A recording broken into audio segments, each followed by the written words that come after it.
첫 번째 질문은 30개월 된 한우의 보호자입니다. 트리랩탈을 복용 중인데 10월에는 1분 이내 발작을 2번 하였고 특발성 뇌전증으로 진단을 받았습니다.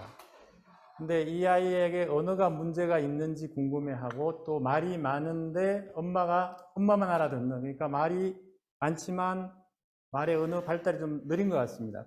그렇게 느린 것이 뇌전증 때문인지 아니면 어떤 약물 때문인지 또는 이분이 지금 걱정하고 있는 게 ADHD가 아마 있는 것 같습니다. 그것 때문에 그런지에 대한 질문인 것 같습니다. 네, 굉장히 중요한 질문이면서 사실 소아에서는 그렇게 드물지 않은 그런 경우라고 생각을 합니다. 분명히 뇌전증이 생긴 데에는 여러 가지 문제가 있어서 생긴 거라고 생각을 합니다. 그래서 이 언어가 느린 것이 아마 뇌전증을 일으킨 원인과 관련성이 있지 않을까 이렇게 생각을 하는 게 원칙이고요. 만일 뇌전증 때문에 언어가 느려진 거라면은 뇌전증 발작이 없어지면은 언어가 다시 돌아와야 되겠죠. 근데 지금 이 환자의 경우에서는 그 뇌전증이 없어져도 뇌전증 증상이 없어도 이 언어 장애가 있는 거로 봐서는 그 뇌전증을 일으킨 원인과 언어 장애의 원인과는 좀 공통적인 그런 공통성이 있다고 생각이 들고요. 지금 그 트리랩탈인 경우 옥스카바제핀 이거는 사실 언어 장애를 일으키는 약은 아닙니다. 그렇기 때문에 충분히 안전하게 사용할 수 있는 약이고요. 그렇기 때문에 이 문제에 대해서는 그 소아신경과 전문의하고 상의를 하셔서 정밀 검사나 이런 거를 봐야 되는데요. 지금 이렇게 보면은 이 뇌전증의 원인과 이 언어 장애를 일으키는 원인을 어떻게 규명하느냐, 이것은 될 수도 있고 안 될 수도 있는데 한번 정밀 검사를 해봐야 될 겁니다. 네. 다음 질문 올려주실래요? 그것도 ADHD에 관한 내용입니다. 대부분이 이제 ADHD에 관련된 약물이 경련의 부작용이 있다고 이제 적혀 있는데, 아이가 잠들려고 하면 5분 안에 이제 움찔움찔하고 소변 실수도 하고 이런 것들이 있는데 이것이 뇌전증 증상과 관련이 있는지에 대한 질문입니다. 네. 일반적으로 뇌전증 약은 여러 가지 부작용이 있습니다. 그러나 부작용이 있기 때문에 또 효과가 있는 거고요. 그렇죠. 우리가 이러한 약제들을 사용하는 경우는 충분히 안전하기 때문에 사용하는 거거든요.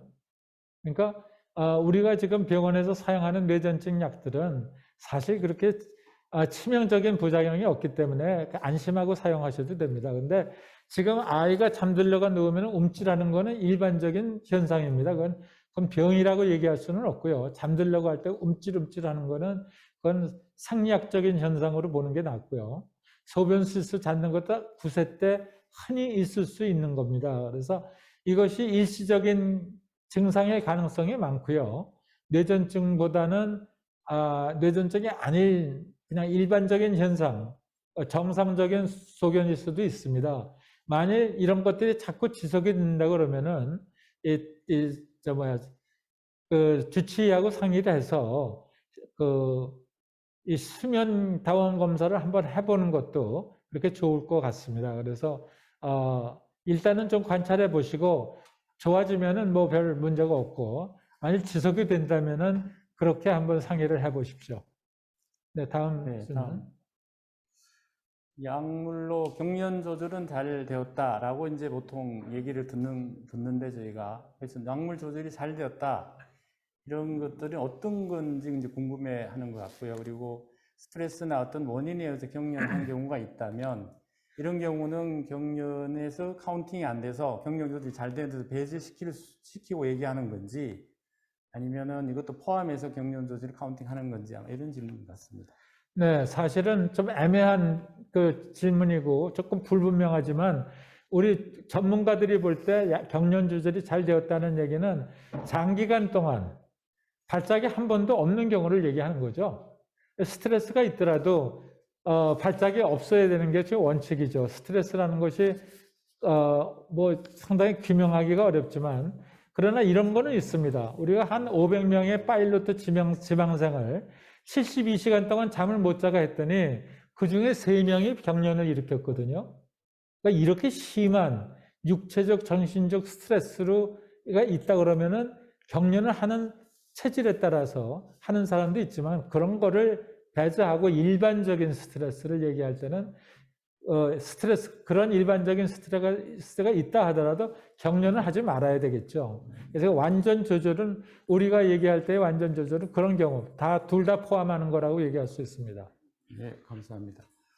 그리고 네 번째는 이제 항경련제를 억제제라고 하는데 그러면 이걸 미리 예방할 수 있는 이제 요즘 뭐 백신이 많이 나오니까 질문이 나온 것 같습니다. 네, 백신이 개발되었습니까 하는 질문입니다. 우리 모두가 원하는 거고요.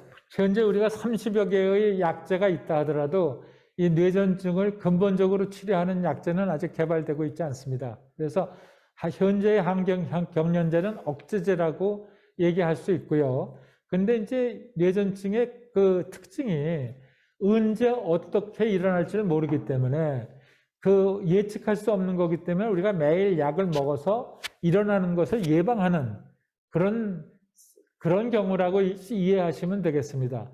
그렇기 때문에 항경련제는 이렇게 복용하기 시작하면은 절대로 중단해서는 안 됩니다. 중단할 경우에는 오랫동안 발작이 없고 의사 선생님과 잘 상의해 갖고 아주 계획적으로 조금씩 줄이든지 해야지 먹다가 갑자기 끊고 그러면 다시 재발할 수 있습니다. 네, 감사합니다. 지금 질문이 좀 더 있지만 시간 관계상 여기까지 하고요. 더 들어온 질문은 저희가 인터넷을 통해서 통보해 드리도록 하겠습니다. 이명희 교수님, 감사합니다. 감사합니다. 지금 인터넷으로 몇 가지 질문이 들어와서 제가 읽어 드리겠습니다. 예. 첫 번째 질문을 10세 된 여아이고요. 예. 미주신경 자극술 시술을 받았는데 경련 시에도 이제 자극을 더 대주는 되어줬는데도 20분 이상 넘어갈 때가 있어서 여러 번 되어줬다고 하는데 최소 몇 번까지 대줘도 되는지 이게 고민스럽고요. 약물도 복용 중인데 여러 번 대줘서 만약에 중첩 발작까지 이어진다면 이 시술의 효과가 없는 걸까요? 라고 질문했습니다. 이게 아마 그 부스터로 계속 그 자극을 해주는 거에 이게 제한은 없는 거로 알고 있고요. 이게 이제 이미 이제 그 미주신경 자극기 같은 경우에 이제 5분에 30초씩 계속 자극을 해주고 있는 상태에서 이제 더 자극을 하는 거기 때문에 뭐 이렇게 부스터로 자극을 해준다 그래서 이제 아주 많은 양의 자극이 누적되는 것 같지는 않습니다. 그래서 자극 횟수보다는 이제 그 자극 강도가 더 중요하기 때문에 만약에 이제 효과가 좀 불충분하면은 이제 그 의료진하고 상의를 해서 자극 강도를 조금 이제 올리는 방법을 보통 이제 택하게 되고 이게 이제 아까도 말씀드렸지만은 이제 미주신경 자극술이나 이런 신경 자극술은 그 이제 그 효과를 사실 어떤 단점 중에 또 하나는 이제 효과를 우리가 그 시술하기 전에 예측하기가 조금 어려운 것 같습니다. 뇌신부자극술 같은 경우는 이제 일부 이제 굉장히 좋은 효과를 가진 뇌전증 형태가 좀 알려져 있지만 미주신경 자극술은 이제 레녹스 가스토 증후군 외에는 이게 이제 어떤 이 발작에 더 효과가 뛰어나다 이런 게 잘 알려져 있지가 않거든요. 개인적인 차이가 굉장히 심하고 그래서 실제로 수술하고 이제 경과를 보는 수밖에 없는데 지금 이제 만약에 시술을 하고 나서 이제 보통 한 3년 정도까지 이제 충분히 자극을 해서 그 효과가 없으면 그 이후에 추가적인 효과가 이제 나올 가능성이 아주 높지는 않을 것 같고요. 근데 이게 그 전반적인 이제 그 시술 전의 상태라든지 또 시술 후에 그 자극 강도라든지 이런 거를 추가적으로 봐야 되기 때문에 아마 그 담당하시는 선생님하고 좀 잘 상의를 해서 그 결정을 해야 될 것 같습니다. 필요하면 이제 자극 강도를 높인다든지 이런 방법으로 아마 해봐야지 될 것 같습니다. 이제 추가로 말씀드리면요. 내리지 마세요. 추가로 말씀을 드리면 그 강도하고 빈도를 조정을 할 때 이제 말씀하신 대로 5분마다 30초씩 들어가는데 이제 5분에 안 되는 경우는 3분으로 그거를 더 자주 들어가게 하고 그래도 안 되면 1.8분까지 그 자극의 빈도를 높일 수가 있고요. 그리고 이제 예전에는 강도가 높을수록 효과가 더 있는 걸로 알려졌었는데 최근의 결과를 보면 오히려 1.5mA가 뭐 2, 3mA보다 더 효과가 있는 거로 나오고 있어서 이렇게 이제 자극 강도의 방법을 바꿔 보는 것도 좋은 방법일 것 같습니다. 예, 감사합니다. 두 번째 질문은 신경 자극술을 하게 되면 약을 먹지 않아도 되는 건가요? 하는 질문입니다. 신경 자극술은 이제 약을 줄이거나 끊는 게 현실적인 목표는 사실 아닙니다. 그래서 그 추가적으로 우리가 이제 새로운 치료를 하나 이제 추가를 하는 거고 현실적으로. 그다음에 약을 만약에 이제 하고 나서 효과가 좋으면 물론 약을 줄이는 경우도 있지만은 그 약을 줄이는 게 목표는 아니기 때문에 이게 이제 신경 자극술을 시행을 하고선 그 약을 줄이는 게 어떤 계획에 들어가 있지는 않을 것 같습니다. 약은 이제 약대로 유지를 하고 또 이제 신경 자극술을 또 다른 치료의 하나로서 이제 유지를 하면서 그 전반적인 경과를 보고 경과가 좋으면 약을 줄이고 이렇게 하는 형태로 하게 될 것 같습니다. 예. 신경 자극술, 그러니까 미주 신경 자극술이나 뇌신부 자극술을 할 때 지금 이제 내년에 뇌자도 검사가 들어오는데 이걸 시행하고 하면은 또 효과적이게 기대가 되는지요? 그 이제 미주신경 자극술 같은 경우는 물론 이제 그 선생님하고 이제 상의를 해서 그 개별적으로 어떤 형태의 이제 뇌전증이 있는지 그런 걸 봐야 되겠지만은 미주신경 자극술 같은 경우는 이제 지금 현재 전반적인 상황으로는 사실 이 자극술 한 후에 어떤 예후를 예측하기가 굉장히 어렵습니다. 그래서 사실 그 자극술 하고 나서 실제로 임상 경과를 보는 거 이제 거의 유일한 방법이고요. 대신에 이제 뇌신부 자극술은 지금 그 여러 가지 측면에서 그 이 뇌신부 자극술을 했을 때 특별히 더 효과가 좋다고 알려지는 경련들이 좀 밝혀지고 있거든요. 그래서 만약에 뭐 양측석 축두엽 뇌전증이라든지 또 이제 복합 부분 발작이라든지 뭐 이런 형태의 뇌전증이라면 조금 더 효과가 좋은 게 알려져 있기 때문에 그런 거는 이제 조금 더 도움이 될 수 있을 것 같습니다. 네 번째는 이제 지속적인 자극으로 인해서 자극받은 뇌 부위에 기능적 저하나 또는 생물학적 부작용이 이제 염려가 돼서 질문하는 것 같습니다. 어떤 부작용이 없을지요, 앞으로? 지금까지 알려져 있는 건 없습니다. 이제 미주신경 자극술 같은 경우는 아까 홍순봉 교수님께서 말씀해 주셨지만 이제 자극 강도가 높아지면서 이제 부작용이 생길 수 있는데 이게 이제 어떤 축적되는 굉장히 안 좋은 부작용은 아니고 이게 뭐 목이 조인다든지 뭐 호흡이 좀 불편하다든지 이렇게 주관적으로 느끼는 건 불편감이 이제 가장 큰 부작용이고요. 그 뇌신부 자극술 같은 경우도 이제 우리가 자극하는 그런 강도 내에서 어떤 생물학적으로 어떤 그 축적되는 부작용은 없지만은 그 이제 뇌신부 자극술 같은 경우 주로 이제 전시상핵이라는 부분을 자극을 많이 하는데 거기가 우리가 그 뭐 기억이라든지 정서라든지 이런 거를 담당하는 뇌부이거든요. 그래서 그런 거랑 관련해서 이제 자극하는 동안에 이런 이제 정서적인 문제나 아니면은 기억력에 어떤 변화가 생긴다는 거를 이렇게 제시해 주는 그런 결과들이 좀 있기는 합니다. 그래서 근데 모든 사람한테 다 생기는 건 아니고요. 근데 그런 자극이 이제 축적되는 그 어떤 변화를 만드는 거는 지금 현재로서는 그런 증거는 없습니다. 그래서 그 정도 강도에서 뇌에 아주 부정적인 영향을 끼치는 거는 뭐 아닌 것으로 이렇게 생각을 하고 있습니다. 네. 네, 질문이 더 있지만 시간 관계상 여기서 줄이기로 하고요. 들어온 질문은 뇌전증 지원센터 홈페이지에 저희가 올려놓겠습니다. 들어와서 참고하시면 될 것 같습니다. 홍숙호 교수님 감사합니다. 네, 수고하셨습니다. 감사합니다. 질의응답 시간 갖겠습니다. 시간 관계상 한 9개는 두세 개 정도만 해야 될 것 같고요. 역시 로사에 대해서 굉장히 그 질문이 많은 것 같은데 첫 번째 질문은 로사 로봇 수술 비용과 어느 병원에서 수술할 수 있는지 그 수술 가능 대상에 대해서 알고 싶다고 합니다. 일단 그 로사 로봇 비용은 이게 비급여이기 때문에 그 병원마다 달라요. 예를 들어서 뭐 삼성 서울병원 같은 경우는 지금 한 350만 원 정도 이제 비용으로 돼 있고 또 다른 병원은 이제 그게 또 다르게 돼 있어서 지금 로자 수술이 가능한 그러니까 로봇 수술이 가능한 병원은 삼성 서울병원하고 신촌 세브란스 병원이 이제 가능을 한데 아까도 제가 말씀드렸지만 뭐 로자 로봇 수술이 기존 수술보다 뭐 꼭 좋은 건 아니에요. 그 환자에 따라서 기존에 우리가 전극을 넣는 치료가 더 효과적인 환자들도 상당히 있기 때문에 꼭 뭐 로봇 수술을 할 수 있는 병원에 가서 수술을 받을 필요가 없다는 것을 제가 말씀드립니다.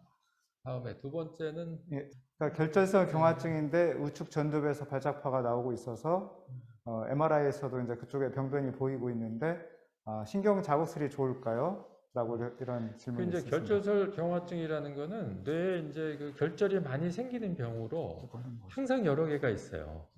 근데 뭐 예를 들어서 뭐 4개가 있을 수 있고 5개도 있을 수 있는데 그 결절이 여러 개 중에 발작을 일으키는 결절이 하나만 있다 그러면 그냥 절제술을 하는 게 제일 좋아요. 근데 발작을 일으키는 결절이 여러 개가 있어서 절제하기가 어렵다. 그런 경우는 이제 수술하기가 어려운 경우에 해당이 돼가지고 이제 미주신경 자극술이나 뇌신부 자극술을 하는 신경 자극술이 좋은 대상이 될 수 있습니다. 네, 시간 관계상 한 질문만 더 대답하고, 마지막 질문은 이제 로사 로봇 수술이 지금 이제 의료보험이 안 된다고 돼 있는데 혹시 산정 특례가 되는지? 그 이제 로사 로봇 수술 비용은 지금 비급여고요.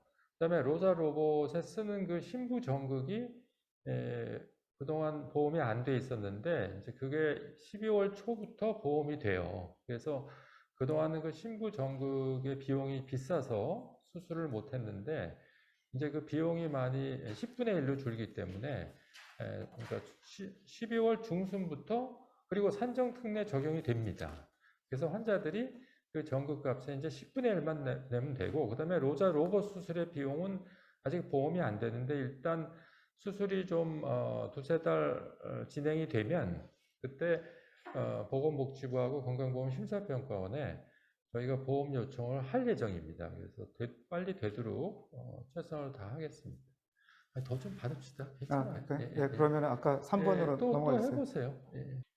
그 클럽 센틸은 이제 벤조다이아제핀 계통의 약으로 먹으면 졸릴 수 있는 약이에요. 그래서 어떤 환자는 저도 그렇게 졸리지 않은 경우도 있고 뭐 자버리는 경우도 있는데 만약 자버린다 그러면 자기 전에 먹이시면 돼요. 만약 센틸이 효과가 있는데 이걸 먹어서 환자가 자는 게 문제다 그러면 자기 전에 먹으면 됩니다. 수면제는 아닙니다. 이거는. 하지만 잠을 빨리 들게 도움을 줄 수 있는 약에 들어갑니다.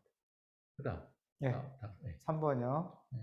자, 발프레이트가 기형에 관여한다고 하셨는데 남자인 경우에는 이제 어떤지 이세에 문제가 없는지. 남자 뇌전증 환자가 발프레이트를 먹는 거는 전혀 관계가 없습니다. 그 발프레이트가 기형을 많이 일으킨다는 거는 이제 엄마가 산모가 먹고 있을 때 문제지 남자는 전혀 관계가 없으니까 2명 이상 꼭 나세요.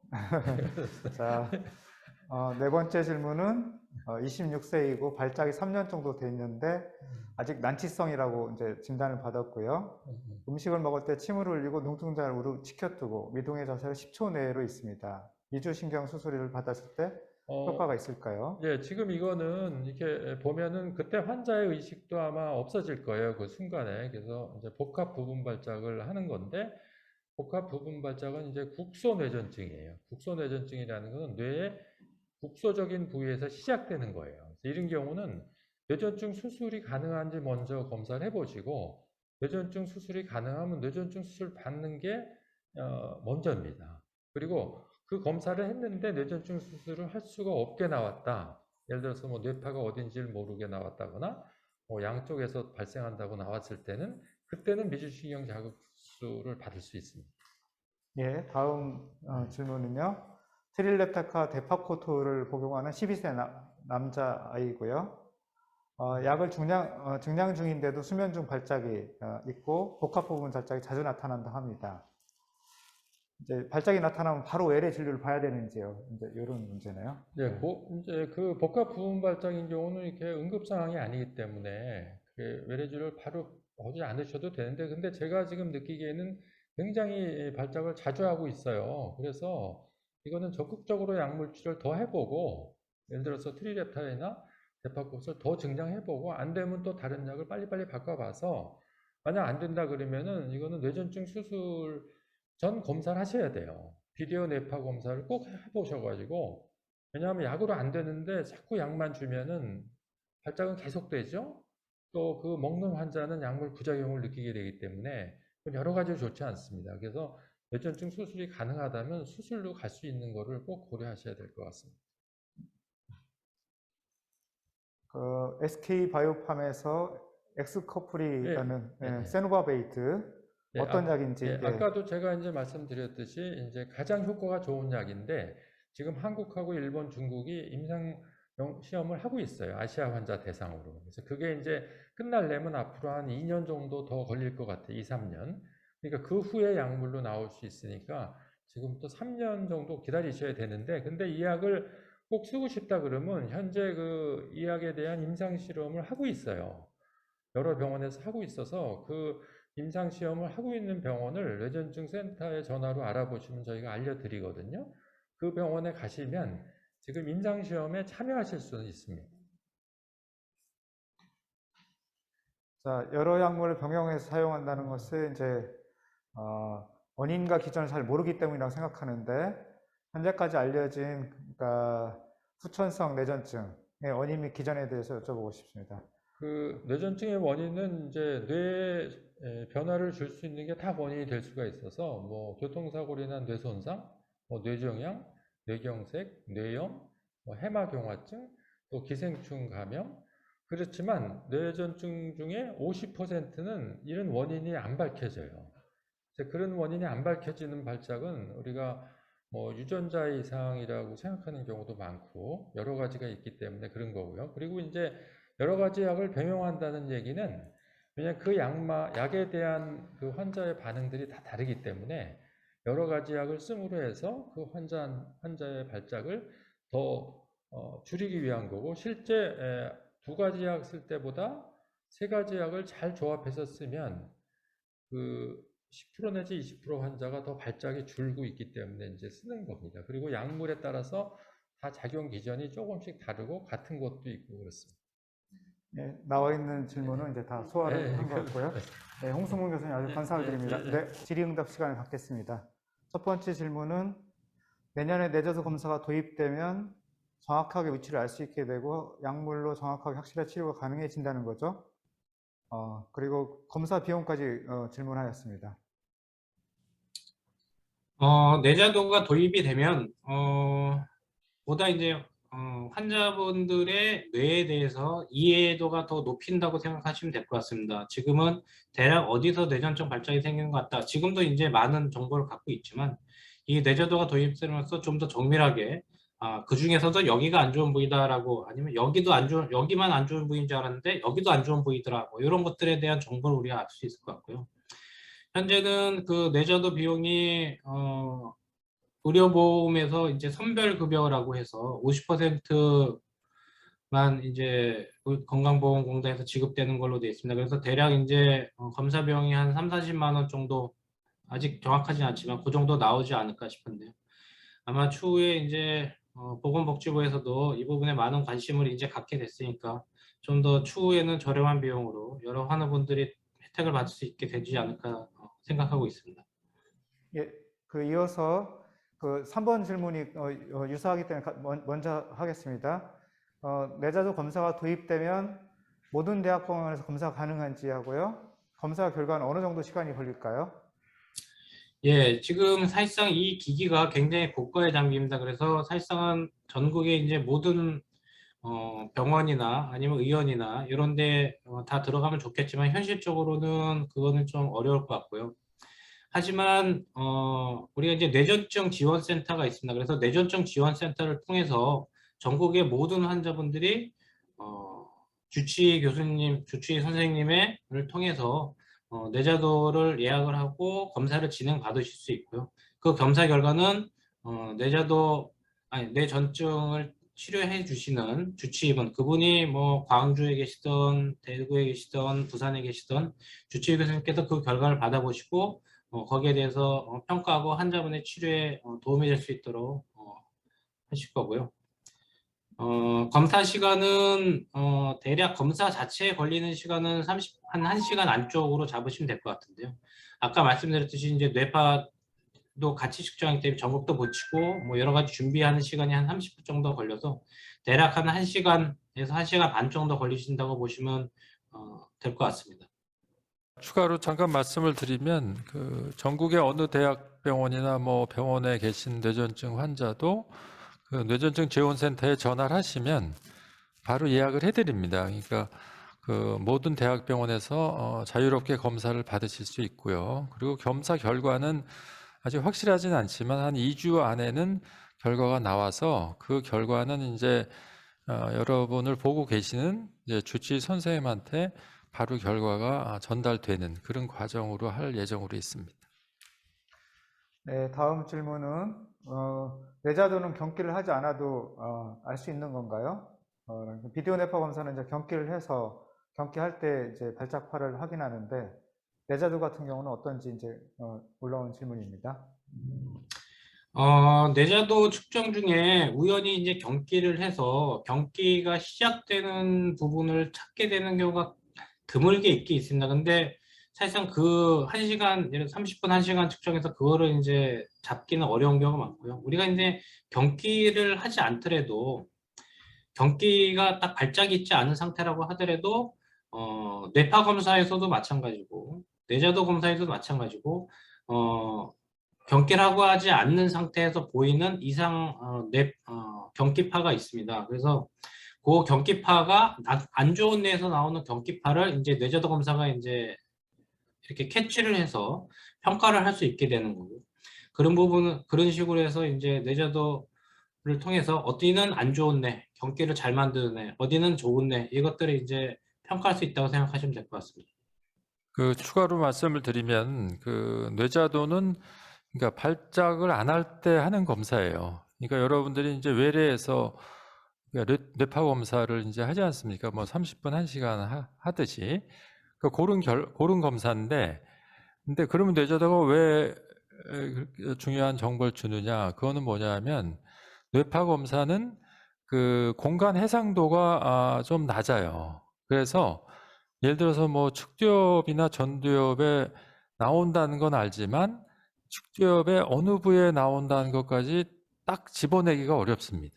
근데 이제 뇌자도는 그런 해상도가 상당히 높고 정확하기 때문에 그 발작을 안 할 때 나오는 그 뇌전증 파를 뇌자도로 잡아내면 어느 부위가 불안한 부위인지를 정확히 이제 측정할 수가 있고, 또 나중에 그 실제 발작이 발생하는 부위하고 비교를 해보면 그 상당히 잘 맞아요. 그래서 이제 그렇다는 얘기고, 이제 쉽게 얘기하면 뇌자도는 발작을 하면서 찍을 필요는 없다. 그렇게 알고 계시면 됩니다. 네, 마지막 질문입니다. 뇌자도 검사를 하면은 약물 끊은 후 재발 가능성 알 수 있는지 여부하고, 그다음에 세브란스 병원 가능한지, 예약에 대해서도. 요건 제가 말씀드리겠습니다.